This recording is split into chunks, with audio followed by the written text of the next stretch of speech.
One thing we didn't touch on. Hey, didn't see you there. Welcome back. FHA Series Episode 5. Hey, we got some more friends with us today.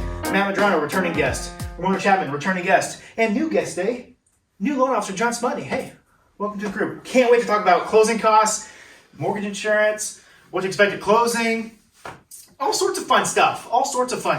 So let's just dive right freaking into it.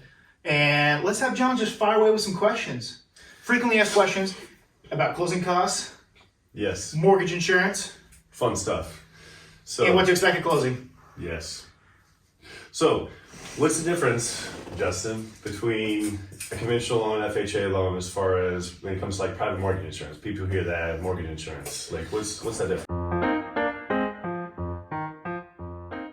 That's a great question. So both loans have mortgage insurance on them. Conventional loans have mortgage insurance. FHA loans have mortgage insurance. It just depends on where they actually come from. So mortgage insurance on conventional loans is called private mortgage insurance because it's coming from a private company. So there are certain mortgage insurance providers out there.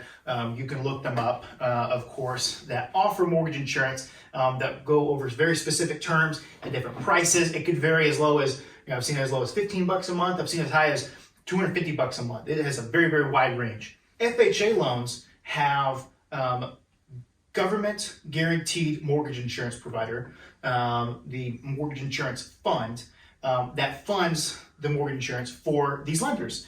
So many times we can say mortgage insurance in this sentence. It is a very specific percentage depending upon how much you put down. If you put down less than 10%, it's going to be 0.85% of your loan amount per year.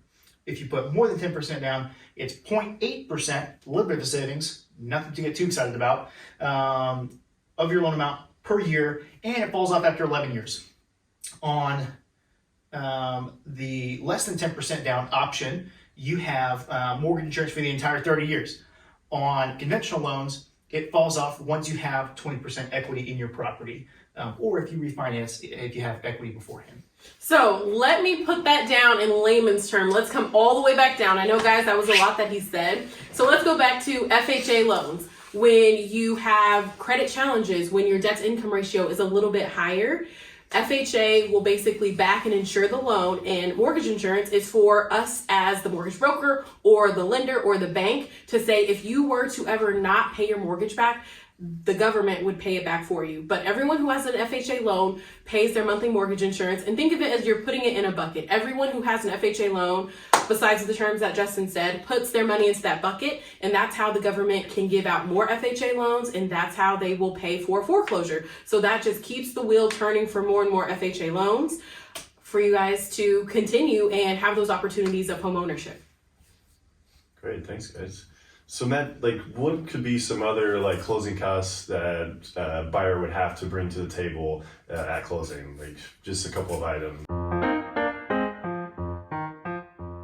Sure, John. So some of the closing costs that a borrower might expect to see come from origination fees, if there are any that are applicable, escrow fees, mortgage insurance, like we've been talking about already, any additional inspections or appraisal costs. You got title fees? Of course, those would fall into it. Any of your closing settlement fees, agent fees, stuff like that, that kind of all gets rolled into the bundle term closing costs. So, Ramona, we heard you mention escrow accounts. Could you tell us a little bit more? What exactly does that mean? We hear that everywhere, but what exactly is involved in an escrow account? So escrows, think of that as a forced savings account. That's how I explain it to my clients. So your escrow account is a part of your monthly payment where we have your principal and interest, then we have your homeowner's insurance, we have your taxes, and we also have that monthly mortgage insurance that we talked about earlier. But your taxes and your homeowner's insurance are lumped into your escrow account. So at closing, we fund your escrow account. We typically do about 2 to 3 months worth of property taxes and homeowner's insurance into your escrow account. And then we pay for a year's worth of homeowner's insurance up front. But then every month when you make your monthly payment, the allotted amount is going to be separated into your escrow account until we rack up enough money. So the next year when your taxes are due, when your homeowner's insurance is due, that's how those things will be paid. So us as the broker, we prefer escrows because it allows you to always have homeowner's insurance. It allows you to always be current on your taxes, because sometimes things can happen. You might have it saved up and for some reason you had an emergency and you had to use that savings, and so you don't have the funds available to pay those items. And you guys know, if you don't pay your taxes, eventually they're gonna come after you. Uncle Sam won't get you. Or Cedric County Uncle, Uncle Jeffrey. Uncle Cedric. Uncle Cedric. So Justin, is there anything else you can think of as far as that would be included in closing costs? Oh boy, can I? Oh boy. There's plenty of other items besides an escrow account, and depending on the size of your loan, a lot of these fees may vary.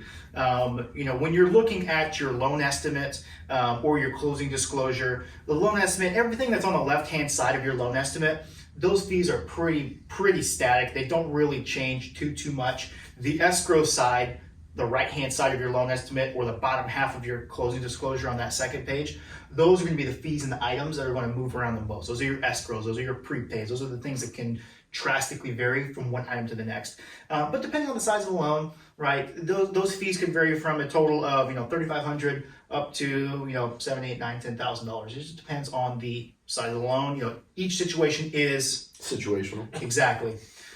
One thing we didn't quite touch on is the FHA fee. So FHA charges a mortgage insurance premium on all loans that it does. It is typically 1.75% of your overall loan amount, and it's typically financed into the loan. You don't have to finance it. You can pay it out of pocket, but depending on the size of the loan, that could get very, very expensive very quick. So for example, if you end up buying a house and your loan amount ends up being $100,000, your FHA mortgage insurance premium would be 1.75% of that, which would be $1,750, right, in a total cost.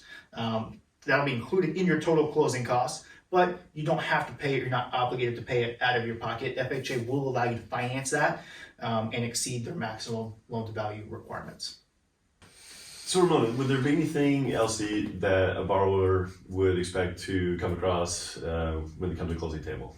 Well, yes. So first of all, let's rewind 3 days. So 3 days before closing, you have to receive what's called a closing disclosure.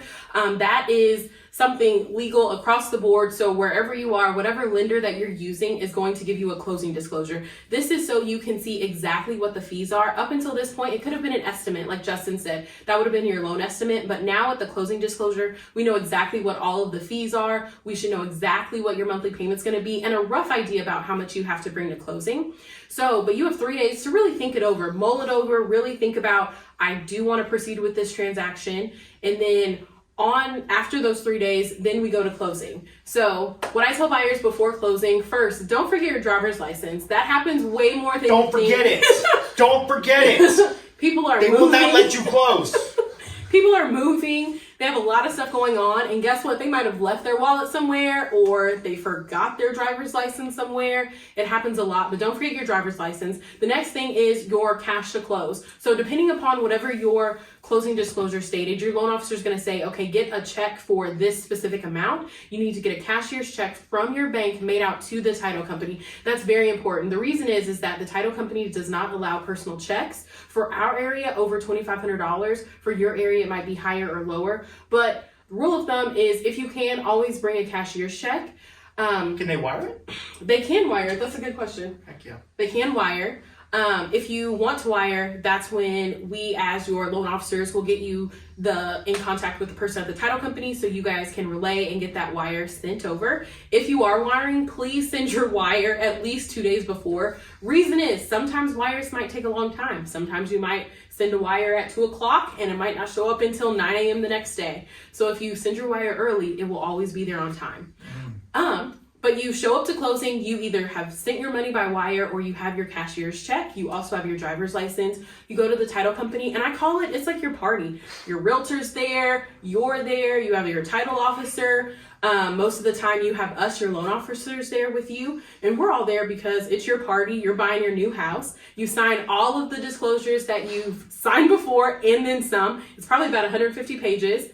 And then you give your check and you're officially a home buyer. Heck yeah. After that, what's next? Really, you go to your new house. I know a lot of people are concerned about when is my first payment. Well, your loan officer will tell you this is when to expect your first payment. Typically, it's about a month, maybe a month and a half after closing. And your new mortgage company is going to send you tons of stuff to your new house. So you're going to receive big packets of everything. You're going to receive that monthly mortgage statement, and you can either call in your payment, set up automatic withdrawal, or you can mail in a payment. So Can you pair your carrier pigeon it? no, you can't. Can't? What is carrier pigeon? That's like old school. Can we like Pony Express it? As I stated, you can do all normal forms of payment for your house payment. And then if you guys have any questions after closing, that's when you call up your loan officer. That's when you call up your realtor. If anything, or if you have any questions, or if you just weren't sure about something, that's when you give us a call back, because we're not just here for the transaction. We're going to be there for the lifetime. So we would like to be your lifetime lender. I'm sure wherever you are, your loan officer wants to help you however they can. Anything else you guys would like to add about closing that I didn't touch on? I think you did a swell job, Ramona. Thank Swell you. job. Super exciting to get to the closing day. Thank you guys for sticking around, chatting with us about closing costs and mortgage insurance and what to expect at the closing table. Thank you to our friends, Matt, Ramona, John, Michaela behind the camera, doing a great job as always. Jesse editing the video. Great job, everybody involved. But thank you guys so much for watching. We appreciate it. Make sure to like, comment, and subscribe. Stay tuned for episode 6 coming in hot. Yes, our recap video. Thanks, guys.